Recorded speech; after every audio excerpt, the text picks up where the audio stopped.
मरेल सत्य जाण एवढे झाली कंदन सुख संपन्न तू होसी. बोला बोला बाळूमामाच्या नावानं. सर्व ज्ञानवंत गुणवंत आदरणीय वंदनीय वयोवृद्ध तपोवृद्ध अधिकार संपन्न श्रोते मायबाप माता मावल्या लहानथोर या सर्वांच्या चरणावरती नतमस्तक होतो.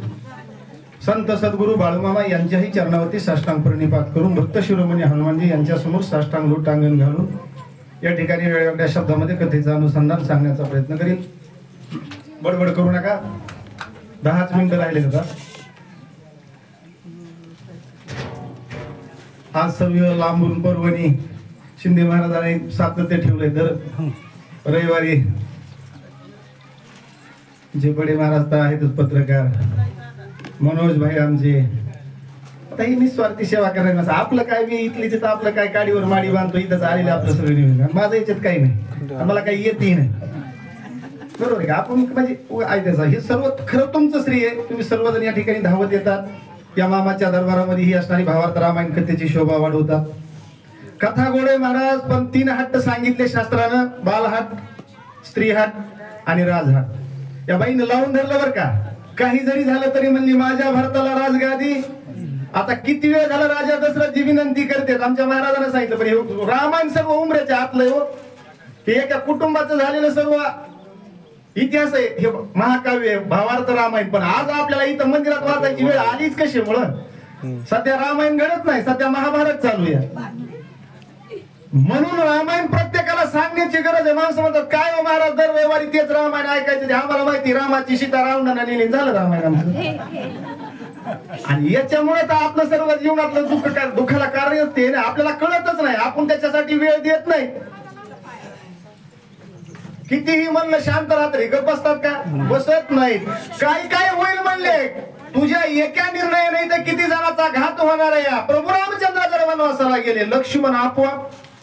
बघा काही माणसाचं कसं असतंय माहिती असतं. या झाडाच्या बुंद्याला त्या ठिकाणी बिरूड लागल्याच्या नंतर झाड आपोआप पडतंय ना, तसं राम आणि लक्ष्मण, लक्ष आणि मन ज्यांचं एक होतं, ज्यांनी सेवेचं व्रत धारण केले होते. काही ऐकणं म्हणले लक्ष्मण आपोआप प्राणगत अवस्था होईल त्याची. मग लक्ष्मण गेल्यावर बाकीचं काय राहील म्हणले कौशल्य काही सुमित्रा यांची काय अवस्था होईल. आणि तुला एवढं करून आनंद मिळवायचा का? तुझ्या मनात तरी काय काही असं राजा दशरथजी केविलवाने झाले बघा. शब्द गेला का लय आनंदामध्ये. मग मी सांगत असतो लय आनंदी व्हायचं नाही आपण. मग काय घ्यायचंय तुला घे. हा तुझ्याच मनावरती म्हणते थांब जरा तुला अडचणीत गाठते.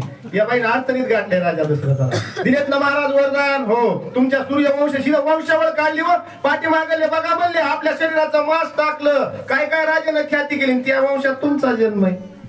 मग तुमची ब्रिदावळी काय? प्राण जाय पर वचन जाय. तुमचा तर प्राणाचा त्याग जरी झाला तरी आपल्या शब्दाला जपावं लागतंय. हा सूर्यवंश सांगतोय महाराज. आणि त्याच्यातले तुम्ही राजे बघा काय करायचंय. ती पुढे बोलतात दुर्धर करुनिया अंकात राज्य स्थापू पहासी भरत एवढा न करी तू अनर्थ शरणागत मी तुझा. शरणागत मी तुझा.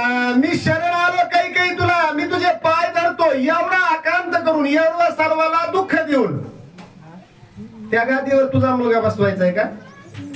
अर्जुन म्हणले होते का भगवान श्रीकृष्णाला ए देवा अरे आपले सर्व मारायचे यांच्या रक्तानं न्हालेल्या त्या राजगादीवरती त्या सिंहासनावरती ते राज्य काय कामाचं? नको बाबा मला, मी नाही युद्ध करणार. ते म्हणले अर्जुना जरा डोळे उघड.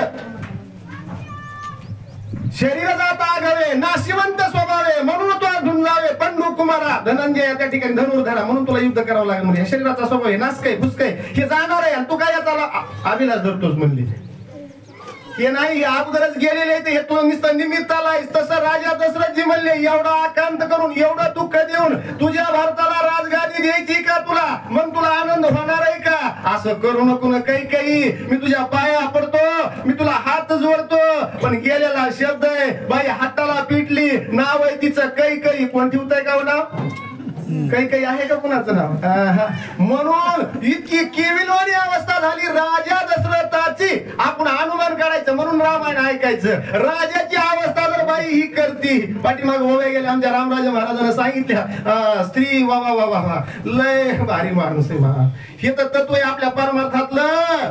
परद्रव्य परनारी याचा धरी जो विटा पत्य तरी हे चीज परद्रव्य परनारी.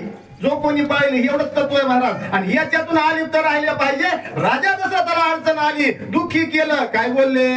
म्हणून चरिणी ठेविला माता, क्षमा करी मज दशरथा, न मागावी ही वरद कथा.